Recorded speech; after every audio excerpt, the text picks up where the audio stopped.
Welcome to NTV business. నేను మీ భవ్య. ఇప్పుడు చాలా మందికి యూనియన్ బడ్జెట్ రిలీజ్ అయింది కదా. ఓకే, డబ్బులు మన దగ్గర ఉంటాయి, బడ్జెట్ రిలీజ్ అయింది, మనం ఏం చేయొచ్చు, మనం ఎలా వెల్త్ని ఇంకొంచెం డబల్ చేసుకోవచ్చు అనే క్వశ్చన్ రావచ్చు. అలానే ఇంటర్నేషనల్ పరంగా కూడా మన ఇండియా మీద కూడా ఒక మంచి పాయింట్ ఆఫ్ వ్యూ అయితే పెరిగింది. అండ్ స్టాక్ మార్కెట్లో కూడా మంచి రిజల్ట్స్ కనిపిస్తున్నాయి ఈ 2026లో. మరి ఇప్పుడు మన దగ్గర డబ్బులు ఉంటే దాన్ని ఆ వెల్త్ని ఎలా డెవలప్ చేసుకోవచ్చు, ఈ క్వశ్చన్స్ అన్నీ మీకు వస్తే వీటన్నిటిని క్లియర్ చేయడానికి స్టాక్ మార్కెట్ ఎనలిస్ట్ మనకి శ్రీరామచంద్రమూర్తి గారు మన ముందు ఉన్నారు. అడిగి తెలుసుకుందాం. నమస్తే సార్, ఎలా నమస్తే ఉన్నారు? అండి. ఫైన్ అండి, బాగున్నా. Yeah sir. సార్, ఇప్పుడు నేను ఇందాక అన్నట్టుగానే మనకు బడ్జెట్ రిలీజ్ అయింది, అటు అవునండి. ట్రంప్ డీల్స్ బాగున్నాయి, అండ్ అవునండి. ఇంటర్నేషనల్ పరంగా మొత్తము గ్లోబల్ లెవెల్ అందరూ కూడా ఇండియాని చూసే సిచ్యువేషన్ వచ్చింది. అవును. సో ఇప్పుడు ఒకరి దగ్గర డబ్బులు ఉన్నాయంటే ఏ సెక్టార్స్లో వాళ్ళు ఒకవేళ ఇన్వెస్ట్ చేసుకుంటే బాగుంటుంది నెక్స్ట్ 2 ఇయర్స్లో? దాని ద్వారా ఏ కంపెనీస్ బాగుండే ఛాన్స్ ఉంటుందంటారు? డెఫినెట్‌గా అండి. చాలా సార్లు ఏమవుతుందంటే మేము కూడా మీకు షార్ట్ టర్మ్ ఇన్వెస్ట్‌మెంట్ ఇస్తున్నాం కానీ, ఇప్పుడు మనం ఒక వెల్త్ క్రియేట్ అవ్వాలి అంటే ఈక్విటీస్‌లో లాంగ్ టర్మ్‌లో ఇన్వెస్ట్ చేస్తేనే కానీ వెల్త్ క్రియేట్ అవ్వదు.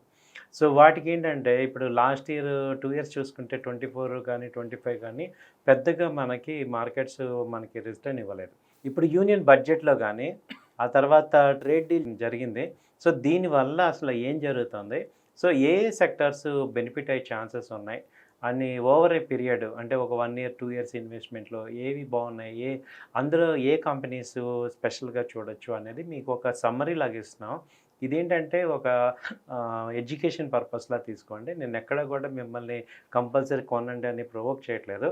బట్ ఒక idea education point of view ఇస్తున్నాం కాబట్టి యాజ్ పర్ సెబీ రూల్స్ మీరు కూడా 1-2 సార్లు చూసుకొని ఐడెంటిఫై చేసుకొని మీకు నచ్చితే చేసుకోవచ్చు.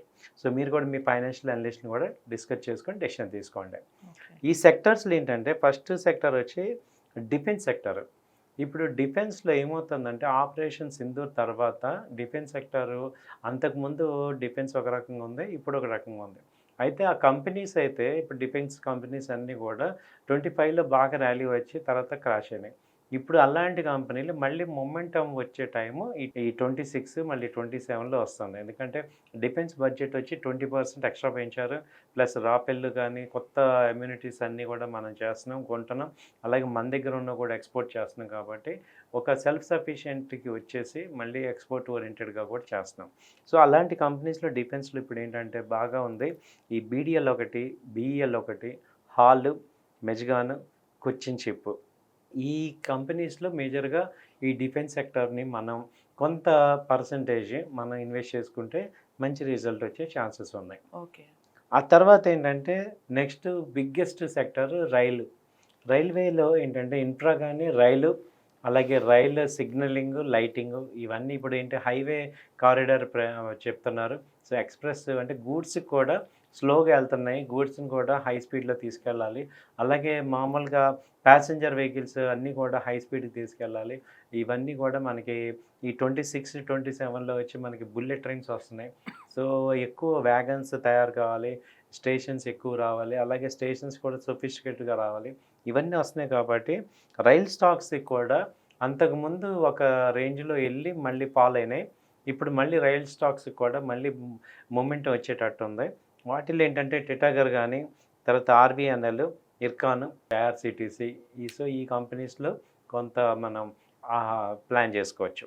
తర్వాత మేజర్గా చెప్పింది ఏంటంటే semi conductor and electronics. Semi conductor industry ఒకటి మంచి గ్రోయింగ్ ఇండస్ట్రీ.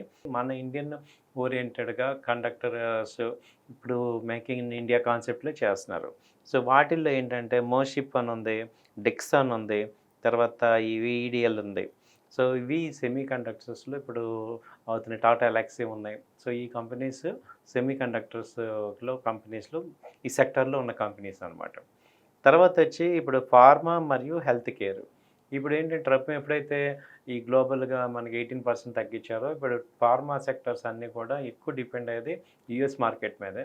సో అవన్నిటికీ ఇప్పుడు గేట్లు ఓపెన్ చేశారు కాబట్టి ఫార్మా సెక్టర్ కూడా మంచి వచ్చే ఛాన్స్ ఉంది. వాటిల్లో ఏంటంటే డాక్టర్ రెడ్డి కానీ, లూపిన్ కానీ, తర్వాత అపోలో హాస్పిటల్స్, దివీస్. సో ఈ కంపెనీస్ అన్నీ కూడా ఫార్మా సెక్టర్ కూడా ఇప్పుడు నెక్స్ట్ గ్రో అవుతుంది. రైట్. తర్వాత తీసుకుంటే గ్రీన్ ఎనర్జీ. మనం ఏంటంటే ఎక్కువ డిపెండ్ ఆయిల్ మీద ఉన్నాం కాబట్టి ఆయిల్ డిపెండెన్స్ తగ్గించాలని ఇప్పుడు గ్రీన్ ఎనర్జీ కింద తీసుకొచ్చారు. వాటిల్లో ఏంటంటే బయోడీజిల్, తర్వాత ఈ హైడ్రోజన్, అంటే ఇప్పుడు NTPC green, Tata power, Adani green, ఇవన్నీ కూడా గ్రీన్ ఎనర్జీ అనేది చాలా ఇప్పుడు నెక్స్ట్ బ్రూమింగ్ సెక్టర్. కాబట్టి వీటిలో ఈ కంపెనీస్లో చూసుకోవచ్చు. వాటిలో ఏంటి విండ్ కానీ, హైడ్రో కానీ ప్రాజెక్ట్స్, విండ్, సోలార్ వీటి మీద ఫోకస్ చేస్తున్నారు. ఆ తర్వాత ఏంటంటే ఎలక్ట్రికల్ ఈవీ అంటే బ్యాటరీ ఇవాల్యుయేషన్. అండ్ ఎలక్ట్రికల్ వెహికల్స్కి బ్యాటరీస్కి లింకేజ్ ఉంది. సో ఇప్పుడు ఏంటంటే మంచి batteries India targeting 30% electrical vehicles ఉండాలి బై 2030 కల్లా. కాబట్టి ఇప్పుడు ఏమున్నాయి ఎలక్ట్రికల్ వెహికల్స్లో, వాటిల్లో బ్యాటరీస్ మెయిన్. సో వాటిలో ఏంటి మనకి మేజర్గా అమర్ రాజా కానీ, తర్వాత ఎక్సైడ్ కానీ, టాటా మోటార్స్ కానీ, వీటిల్లో ఎలక్ట్రికల్ వెహికల్స్ ప్లస్ బ్యాటరీస్ ఉన్నాయి. అలాగే ఎలక్ట్రికల్ వెహికల్ టూ వీలర్స్లో కూడా చూసుకుంటే ఇప్పుడు ఒలక్ట్రా ఉంది, బస్సెస్ తయారు చేస్తుంది. అలాగే ఈథర్ కానీ, ఓలా కానీ, టీవీఎస్ మోటార్, హీరో మోటార్, ఇవన్నీ కూడా ఎలక్ట్రికల్ వెహికల్స్ టూ వీలర్స్ తయారు చేస్తున్నారు. నెక్స్ట్ 2030 నెక్స్ట్ 5 ఇయర్స్లో వాటికి చాలా బిజినెస్ ఉంది. కాబట్టి సో మంచి మీరు ఇన్వెస్ట్మెంట్ పాయింట్ ఆఫ్ వ్యూలో ఇవన్నీ కూడా మంచి వెల్త్ క్రియేట్ చేసేవి. తర్వాత ఏంటంటే ఫైనాన్షియల్స్ అండ్ పిఎస్యు బ్యాంక్స్. ఈ ఫైనాన్షియల్స్, పిఎస్యు బ్యాంక్స్ ఏంటంటే బ్యాక్ బోన్ ఆఫ్ ఎవ్రీ సెక్టర్కి finance is the backbone. So అలాగే మనం చూసుకుంటే స్టేట్ బ్యాంక్ ఆఫ్ ఇండియా రెగ్యులర్గా గ్రో అవుతుంది. ఇప్పుడు దాదాపు 900 నుంచి రెగ్యులర్ గ్రో అవుతుంది. అలాగే Bank of Baroda, Canara Bank, ఇవన్నీ కూడా బాగా బ్యాంకింగ్ సెక్టర్ కూడా బాగా గ్రో అవుతున్నాయి. తర్వాత చూసుకుంటే capital goods, so and infra. Capital గూడ్స్లో ఏంటంటే మెయిన్ ఈ ఎల్ఎన్టీ కానీ, సిమెన్స్ కానీ, ఏబీబీ, ఇవన్నీ కూడా క్యాపిటల్ గూడ్స్లో. ఎందుకంటే infra is main back bone for any transportation industries అంతా కూడా. సో మీకు ఏంటంటే ఇప్పుడు గ్రోయింగ్గా 8 సెక్టార్స్ మీకు చెప్పాను. ఇంకా సెక్టార్స్లో మీరు ఇంకా చాలా కంపెనీస్ని ఐడెంటిఫై చేయొచ్చు. సో ఈ సెక్టార్స్ని మీరు కనుక నోట్ చేసుకొని వాటిని 1-2 సార్లు మీరు చూసుకుంటే లాంగ్ టర్మ్ ఇన్వెస్ట్మెంట్ ఎవరైతే ఇన్వెస్ట్ చేస్తారంటే ఈ రెగ్యులర్గా ఈ ట్రేడింగ్ కానీ షార్ట్ టర్మ్ కానీ చేయలేని వాళ్ళందరికీ ఇలాంటి సెక్టర్లో మంచి పోర్ట్ఫోలియో బిల్డ్ చేసుకుంటే మీకు మంచి వెల్త్ క్రియేట్ అవుతుంది. దీని గురించి ఏదైనా ఇంకా ఫర్దర్గా సపోర్ట్ కావాలంటే మా నెంబర్స్ కాంటాక్ట్ చేయండి, మేము సపోర్ట్ చేస్తాం మీకు. సూపర్. సో అంటే ఒక రకంగా డెఫినెట్గా వీటిలో అయితే మీరు ఇందాక అన్నట్టుగా సింపుల్గా తెలుసుకోవడానికి సార్, ఒకవేళ ఎగ్జాంపుల్ నా దగ్గర ఒక 5 lakhs ఉన్నాయి అనుకోండి. సో 5 lakhsతో నేను నిజంగా ఇన్వెస్ట్ చేస్తే నాకు లాంగ్ టర్మ్లో నిజంగానే రిటర్న్స్ వచ్చే ఛాన్స్ ఉంటుందని నాకు కనిపిస్తుంది అంటారా? యాక్చువల్గా మీకు వెల్త్ క్రియేట్ అయ్యేది ఈక్విటీసే అండి. ఇప్పుడు కాకపోతే ఏంటంటే షార్ట్ టర్మ్ కాకుండా లాంగ్ టర్మ్లో మనం థింక్ చేయాలి. అంటే ఒక ఓవర్ పీరియడ్ మనం థింక్ చేయగలిగితే మనకి వస్తాయి. ఎందుకంటే ఏదైనా కానీ మనం ఇక్కడ ఏది కొన్నా ఇన్వెస్ట్మెంట్ చేసినా కొంత టైం ఇవ్వాలి దానికి. సో అలాంటి టైము ఇప్పుడు మార్కెట్ కూడా ఇప్పుడు మన ఇండియన్ మార్కెట్ చూస్తే నెక్స్ట్ 3-4 ఇయర్స్ వరకు కూడా పెద్ద నెగిటివ్స్ కనపడలా. అంటే అన్ని నెగిటివ్స్ లాస్ట్ 2 years ఫేస్ చేసాం. సో ఇప్పుడు మన ఇంకా ఏమీ అనడానికి లేదు. అటు అన్ని రకాలుగా చూసుకున్నా మనకి జీడిపి 7.6.4, 7.4 మధ్యలో ఉంది. అలాగే మనకి గ్రోయింగ్ ఉంది. వాళ్ళు ఇప్పుడు యూఎస్తో గొడవ లేదు. అలాగే ఈయూతో మదర్ ఆఫ్ ఆల్ ట్రేడ్స్ చేసుకున్నాం. అలాగే అమెరికాతో మా ఫాదర్ ఆఫ్ ఆల్ ట్రేడ్. అలాగే బాగా అన్ని కంట్రీస్తో కూడా మనం డీల్స్ సెట్ చేసుకున్నాం. కాబట్టి మనకు అటు ఇంపోర్ట్స్ కానీ ఇటు ఎక్స్పోర్ట్స్ కానీ చాలా వచ్చే ఛాన్స్ ఉన్నాయి. ఇవాళ ఇండియాని మీరు ఇంకా అబ్జర్వ్ చేస్తే ఎన్ని టెన్షన్లు వచ్చాయి లాస్ట్ ఇయర్, బట్ ఎక్కడ బెండ్ అవ్వలేదు. సో అంటే ఏంటి, వీ హ్యావ్ సెల్ఫ్ రెసిలెంట్ ఉంది మనకి. ఇవాళ వీఆర్ 4th largest ఎకానమీ. అంటే జస్ట్ బై ఫ్లూక్గా వచ్చింది కాదు ఇది. సో ఒరిజినల్గా మనకు ఆ దమ్ము ఉంది. కాబట్టి ఇప్పుడు మనం నమ్మాల్సింది ఏంటంటే మన కంపెనీలని, మన కంట్రీని మనం నమ్మి వాటిల్లో మనం ఇన్వెస్ట్ చేస్తున్న అందరం డబ్బులు ఉన్నాయని తెలుస్తుంది, కానీ వెల్త్ మనం తీసుకోలేకపోతున్నాం.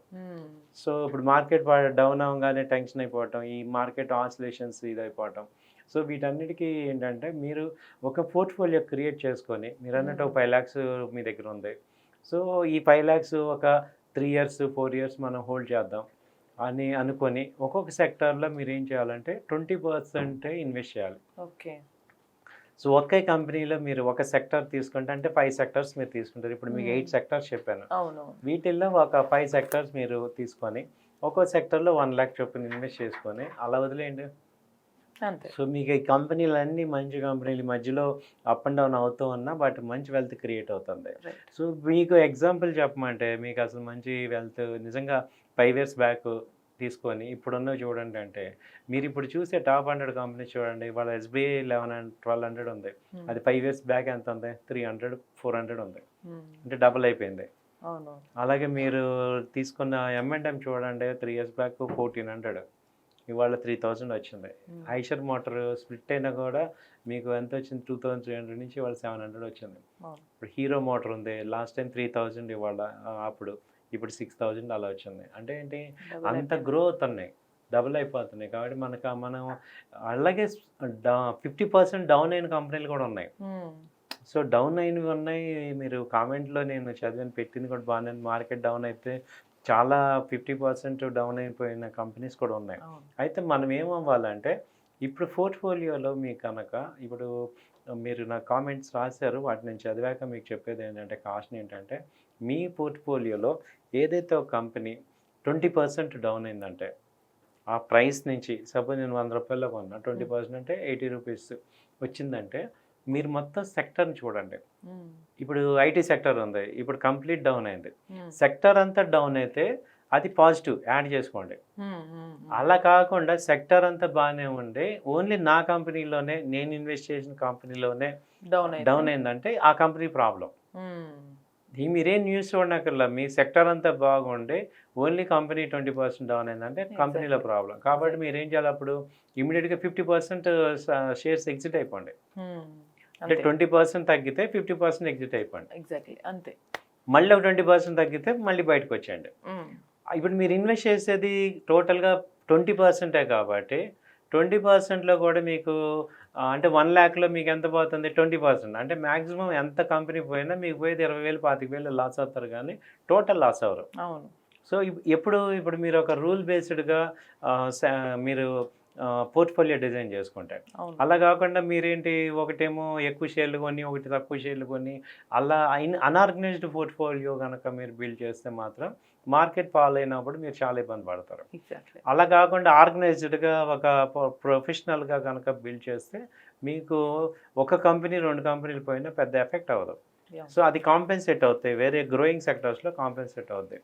కాబట్టి కొంచెం అవేర్గా మనం ఉండి కరెక్ట్ కంపెనీస్ని చూసుకొని గ్రోయింగ్ సెక్టర్స్లో, ఇప్పుడు కొంతమంది ఉంటారు, ఇప్పుడు నాకు సుజలాన్ ఎప్పటి నుంచో బై చేస్తారు, ఎస్ బ్యాంక్ ఎప్పటి నుంచో బై చేస్తారు, అంటే నాన్ పర్ఫార్మింగ్ స్టాక్స్ బై చేస్తున్నారు. వాటి వల్ల ఏమవుతున్నాయంటే, మనము స్టాక్ మార్కెట్లో ఇన్వెస్ట్ చేద్దాము అని ఎంత అనుకున్నా మనం పెట్టే కంపెనీ కూడా గ్రో అవ్వాలి. సో ఫండమెంటల్గా ఇన్వెస్ట్ చేసే వాళ్ళందరికీ ఇంపార్టెంట్ ఏంటంటే కంపెనీ గ్రో అవ్వాలి. కాబట్టి ఏంటంటే మీరు గ్రో అవ్వట్లేదు, 1 yearలో కూడా రావట్లేదు అన్నప్పుడు స్విచర్ అవ్వాలి. ఎగ్జాక్ట్లీ. సో ఇలా మీరు కొంచెం మార్చుకోవాలి, ఎవ్రీ 3 monthsకి ఒకసారి పోర్ట్ఫోలియోని. బేసిక్ థిన్ లైన్ అనేది మీరు చెప్పారు, అంటే ఎక్కడ మిస్ అవుతుంది అనేది. సో ఎగ్జాక్ట్లీ మనం చూస్తున్నారు కదా. సో మీకు ఈ ఇన్ఫర్మేషన్ డెఫినెట్గా యూజ్ అవుతుందని అనుకుంటున్నాను. ఒక చిన్న థిన్ లైన్ ఉంటుంది, మనము అరే మార్కెట్ పడిపోతే ఆ డబ్బులు, ఆ షేర్స్ కానీ ఇవన్నీ కూడా మనం తీసేసుకోవాలా, లేకపోతే అక్కడనే ఉంచాలా, ఇంకా ఎక్స్ట్రా కొనాలా అనే ఆ థిన్ లైన్ని మనం అర్థం చేసుకోవాలి. సో ఇటువంటి మరిన్ని ఇంట్రెస్టింగ్ అండ్ ఇన్ఫర్మేటివ్ వీడియోస్ కోసం కీప్ వాచింగ్ ఎన్టీవీ బిజినెస్.